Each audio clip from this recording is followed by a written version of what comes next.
বাচ্চার নিথর দেহটা ধরার পরে আমরা একটু ইমোশনাল হয়ে গিয়েছিলাম কিছুক্ষণের জন্য। তারপরেও আমরা চেষ্টা করেছি দ্রুত হসপিটালে প্রেরণ করার। আমরা কিছুক্ষণ আগে জানতে পারলাম তাকে মৃত ঘোষণা করা হয়েছে। ইন্না লিল্লাহি ওয়া ইন্না ইলাইহি রাজিউন। আমরা আসলে বাবা মার কথা চিন্তা করছি। আমরা অবশ্যই তার পরিবারের প্রতি সমবেথী। তা যেটা বলছিলাম যে অপারেশনটা আসলে কোনো সিস্টেমেটিক কোনো অপারেশন নয়।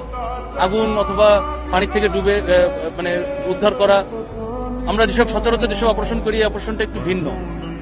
এখানে অনেক চ্যালেঞ্জ ছিল, অনেক সমস্যা ছিল এবং সকল সীমাবদ্ধতার মধ্যে দিয়ে আমাদের সবাই আমরা একযোগে কাজ করেছি। বিশেষ করে ইউনো সাহেবকে আমি ধন্যবাদ দিব আমাদের প্রত্যেকটা মুহূর্তে সর্বাত্মকভাবে সহযোগিতা করার জন্য, এবং অন্যান্য তার সাথে সংশ্লিষ্ট সকল সংস্থা সবসময় সাথে ছিলেন। তা আমাদের এই অপারেশনটা সীমাবদ্ধতা ছিল যে এটা মানে জরুরি দ্রুত করাও যায় না, আবার একই সাথে শুরুতেই আমাদের একটু ইমোশনাল কারণে হয়তো ভুলটা হয়ে গিয়েছে। আমরা আসার আগেই ওনারা চেষ্টা করেছিলেন।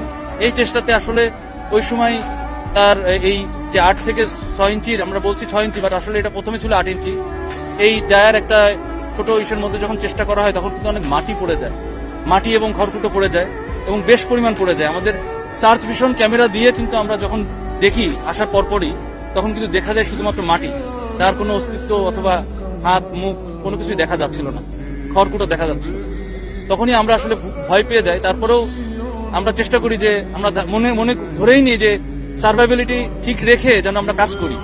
তার জন্য আমরা চেষ্টা করেছি বড় যান্ত্রিক কাজ এবং একই সাথে ম্যানুয়ালি আমরা সফট হ্যান্ডে দুইটাকে মিলিয়ে আমরা ইম্প্রোভাইজ পদ্ধতিতে আমাদের, আপনারা দেখেছেন যে 3টা এক্সকাভেটর কিভাবে কাজ করেছে।